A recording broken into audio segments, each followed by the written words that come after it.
La piste de 98, suite des lectures. Alors, la version que je vous lis était une impression pour la jeunesse en fait, et c'est pour cela qu'il y a une couverture avec une très jolie illustration justement de ces pionniers chercheurs d'or, et au fil des pages, on retrouve d'autres illustrations, des illustrations de Maurice Toussaint, qui agrémentent d'une très jolie manière le livre et le déroulement de l'intrigue.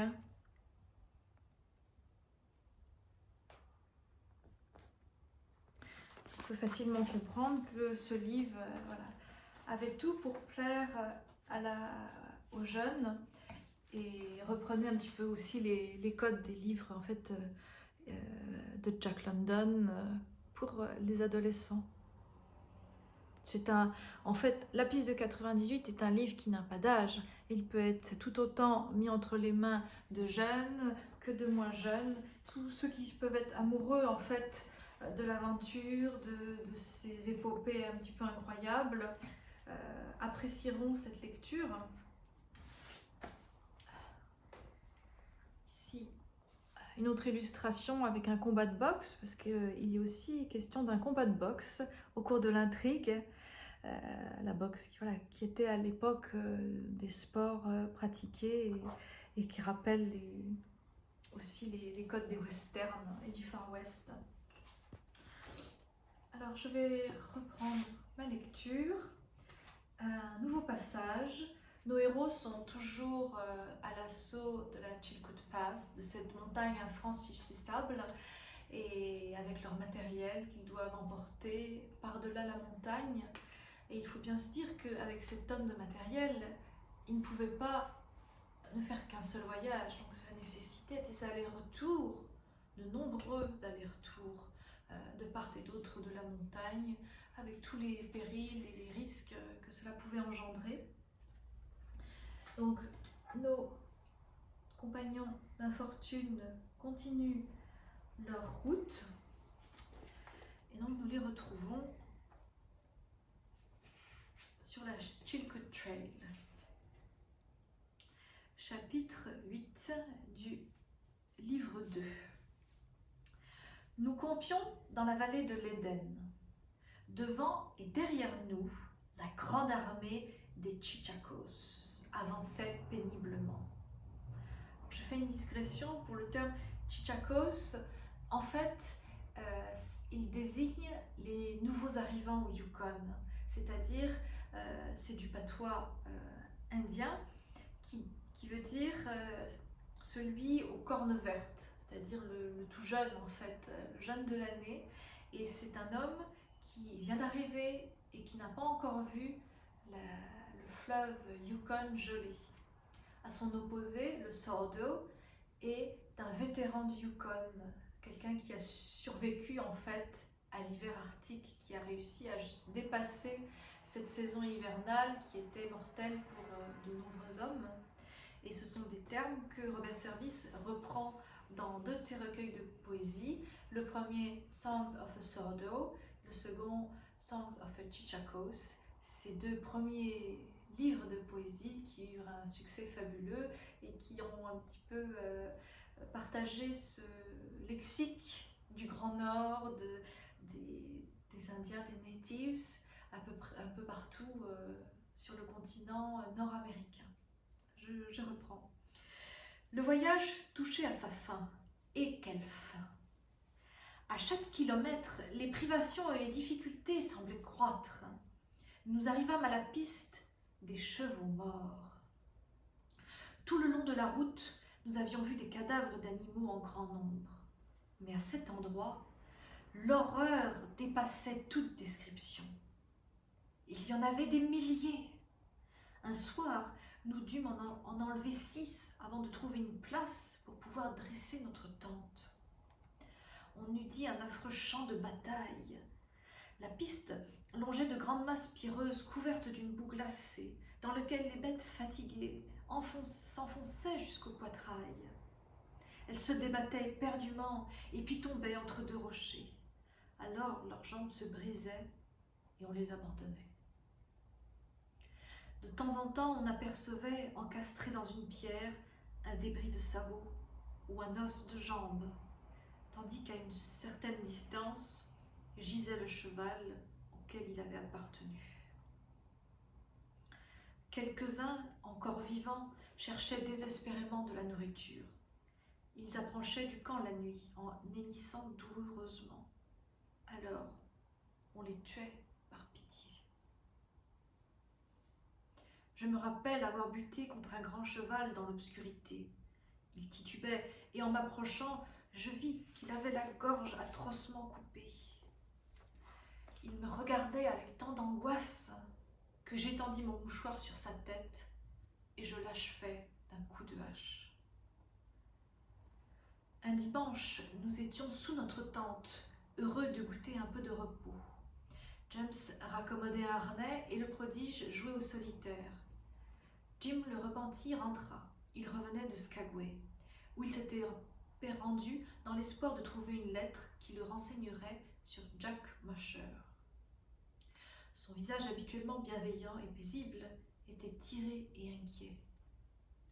Il enleva avec lassitude ses vêtements trempés de neige.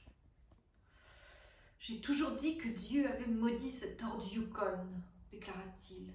Maintenant, j'en suis sûr. Nul ne sait ce qu'il va coûter de cœurs brisés, de foyers détruits.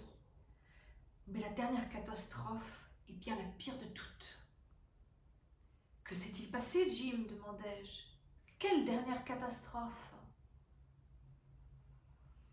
« Il y a eu une avalanche sur le Chilkoot et plusieurs centaines de personnes ont été ensevelies. »« Où cela ?» dit le prodige. « Oh, près de Lindeman. Des centaines de pauvres pêcheurs sont morts sans même avoir eu l'occasion de se repentir. » Il allait développer ce thème lorsque le prodige interrompit. « Pauvre diable, nous devons certainement en connaître quelques-uns. » Puis il ajouta en se tournant vers moi. « J'espère que votre jeune ami est en sûreté ?» J'avais tout de suite pensé à Berna. J'éprouvais pour elle de la pitié et de la tendresse. Je me demandais si souvent si je la reverrais, et je l'espérais. Les paroles du prodige semblaient cristalliser en une seule toutes mes impressions éparses. J'ai dû demeurer silencieux et grave, sans doute. Une intuition fit dire au prodige. « Écoutez, mon vieux, si vous voulez y aller jusqu'à la piste de Daillé, je pourrais me passer de vous pendant 1 ou 2 jours. Je serais en effet content d'y retourner. Nous connaissons la cause de votre enthousiasme. Pourquoi vous ne l'épousez pas, la jeune fille? Allons, partez, camarades, et ne restez pas trop longtemps. » Le lendemain matin, je me mis en route pour Bennett. Comme il me semblait bon de n'être pas entravé par un lourd fardeau. Mais je ne m'arrêtais pas à Bennett que pour déjeuner. Pour $1, je fis un bon repas. Je mangeai des haricots et du jambon, des beignets et je bus même du café. La matinée n'était pas encore très avancée lorsque je partis enfin pour Lindeman. L'atmosphère était claire et froide.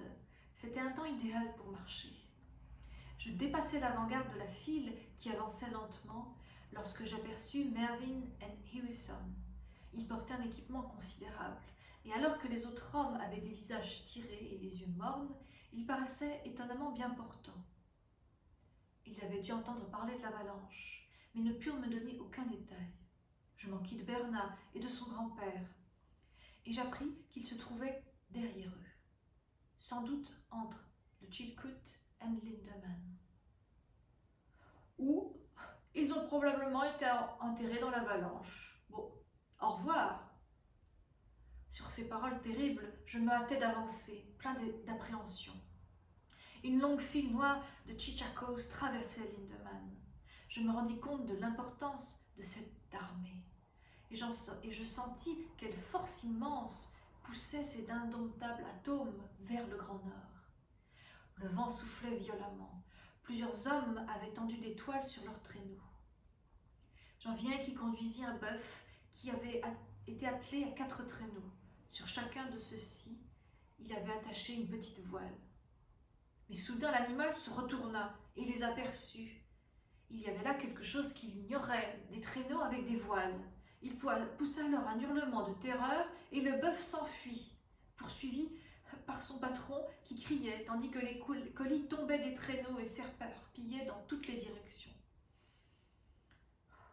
Lorsqu'ils disparurent dans le lointain, je les voyais toujours courir.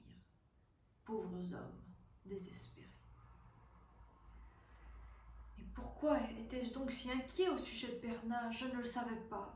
Mais à chaque kilomètre, mon anxiété augmentait. Une peur vague, irraisonnée, s'emparait de moi. Il me semblait l'avoir étendue là, pâle, froide, comme la neige elle-même.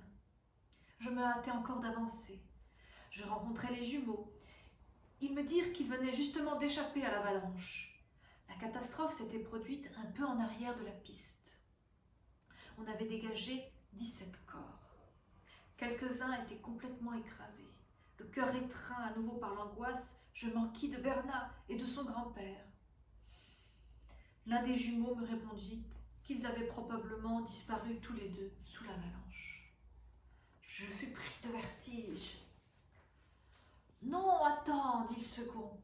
Le vieillard est mort, mais pas la jeune fille. Elle en a réchappé, mais elle est presque folle de douleur. » Une fois encore, j'accélérai ma marche. Des équipes d'hommes creusaient la neige pour chercher les cadavres. De temps à autre, une pelle frappait une main ou un crâne. Une clameur s'élevait et le pauvre corps mutilé apparaissait de la neige. Je posai à nouveau ma question. Un des travailleurs s'arrêta. « Oui, ça doit être le vieux type à favori qu'on a exhumé de bonne heure. Un de ses parents s'en est occupé. Il l'a emmené jusqu'à la tente là-bas, mais il ne veut pas qu'on y aille. » Il me montrait alors une tente sur le versant de la colline, et ce fut le cœur lourd que je me dirigeai de ce côté. Ce pauvre vieillard, si doux, si digne. Il y avait quelque chose de si touchant dans son rêve de découvrir un trésor qui pourrait enfin apporter le bonheur à sa petite fille. Oh, c'était affreux, affreux. « Qu'est-ce que vous voulez? Allez au diable !» J'entendis prononcer ces mots avec fureur, et je levai la tête surpris. À la porte de la tente, hérissé comme un chien enragé, je vis Winkelstein. « Filez !» répéta-t-il bruyamment. « On n'a pas besoin de vous ici, maudit Godluro !» Je toisais l'homme. « Je désire, répondis-je tranquillement, voir le corps de mon vieil ami. »« Vraiment? Eh bien, vous ne le verrez pas. D'ailleurs, il n'y a pas de corps ici. Vous mentez. Mais il est inutile de discuter avec vous et je vais entrer quand même. » Tout en parlant, je le saisis violemment et je le rejetai de côté. Il tomba de tout son long dans la neige. Cette menace réussit. Winkelstein se releva et me suivit dans la tente sans mot dire. « Maintenant, repris-je, j'ai un revolver. Et si vous essayez de me jouer un vilain tour, je vous tuerai. »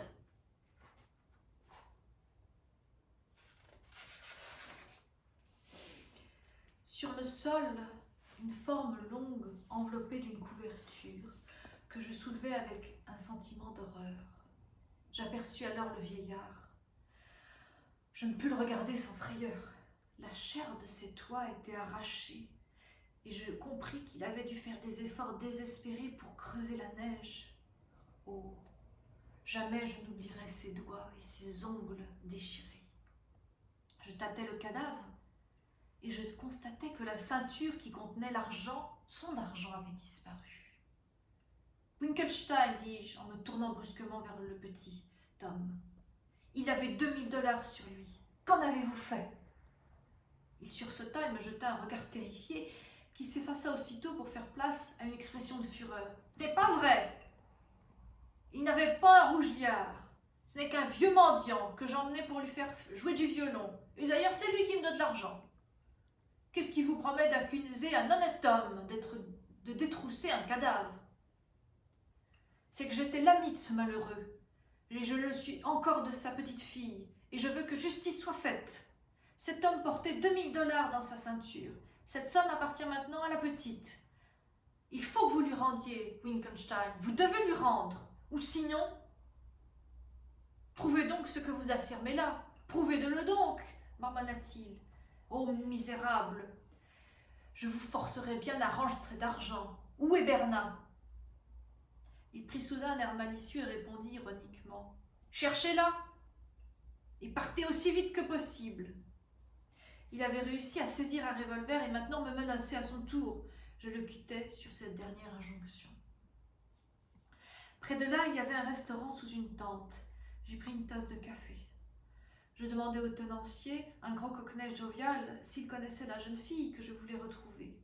Il me répondit par l'affirmative et m'apprit qu'elle était sous la même tente que Madame Wittgenstein. « On dit qu'elle pleure le vieux, que c'en est horrible, la pauvre gosse. » Je le remerciai et me rendis à la tente. « Qu'est-ce que vous voulez ?» me demanda Madame Wittgenstein. « Je veux voir Bernard, répondis-je. « Ce n'est pas possible. Ne l'entendez-vous pas ?» Un bruit étouffé, poignant, des sanglots recoupés de douleur, un gémissement parvenait jusqu'à moi. Je fus saisie de pitié et de chagrin.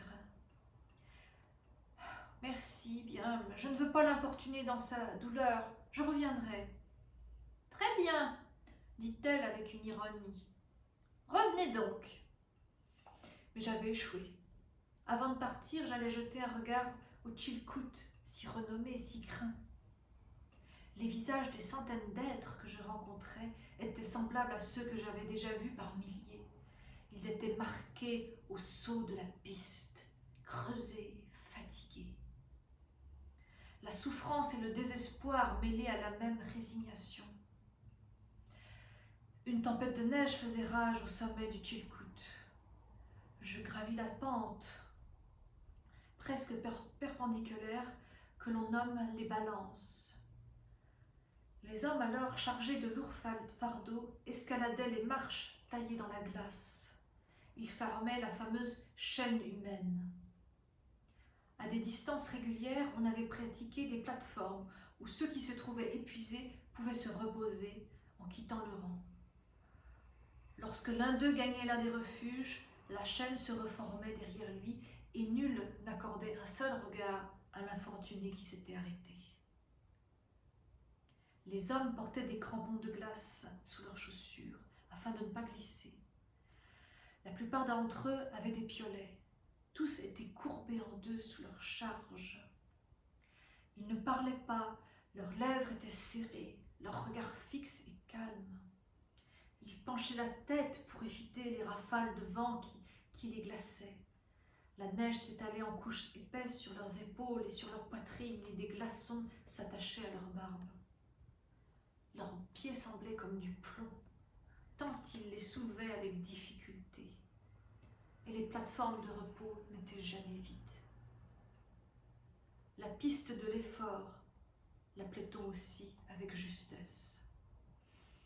De mon poste sur une crête battue par la tourmente, je pouvais voir la chaîne humaine grimper encore et encore, anneau par anneau. L'âme de chaque homme apparaissait sur son visage, tandis qu'il gravissait la voie douloureuse. Quel drame se jouait chez eux qui suivaient la piste de 98. On sentait tantôt un courage héroïque, tantôt la peur, la rapacité, le goût du sacrifice, mais au-dessus de la faim, de l'espoir, de la passion, de la souffrance, planait l'esprit indomptable des pionniers. Alors je compris.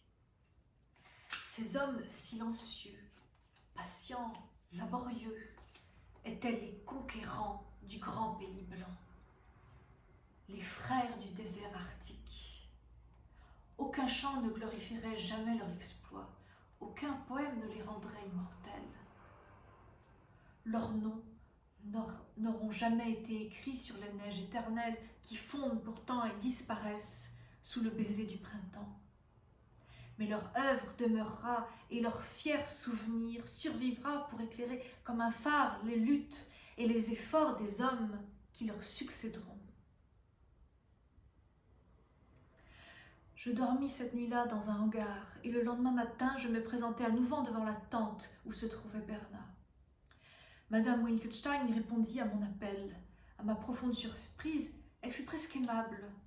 Non, me déclara-t-elle avec fermeté, vous ne pouvez pas voir la petite. Elle est prostrée, nous lui avons donné un narcotique et elle dort maintenant. Elle est très souffrante, vous savez, et nous avons même envoyé chercher le médecin. Il n'y avait en effet plus rien à tenter. Je retournai donc au restaurant et donnai au gros Cockney une lettre qu'il me promit de donner à la pauvre enfant en main propre. Voici ce que j'écrivis. Cher Bernard, je ne puis vous dire combien je suis peinée de la mort de votre grand-père, ni quelle part je prends à votre chagrin. Je suis venue de l'autre piste pour vous voir, mais vous étiez trop affligé. Maintenant, il faut que je parte immédiatement. Je ne puis rester plus longtemps, mais j'aurais voulu vous dire un mot de consolation. Il m'est bien cruel de ne pas avoir pu le faire. Oh, cher Bernard, partez. Ce pays n'est pas bon pour vous. Si je puis vous aider, faites-le-moi savoir. Dans le cas où vous viendrez à Bennett, je vous verrai. Croyez-moi, mon cœur saigne en pensant à votre douleur. Soyez courageuse. Toujours et affectueusement vôtre, Atoll. Pour une fois encore, je partis pour Bennett. Fin du chapitre de l'ascension de la Chilkoot Pass, tiré donc de la piste de 98 de Robert Williams Service, lu par Charlotte Longépé.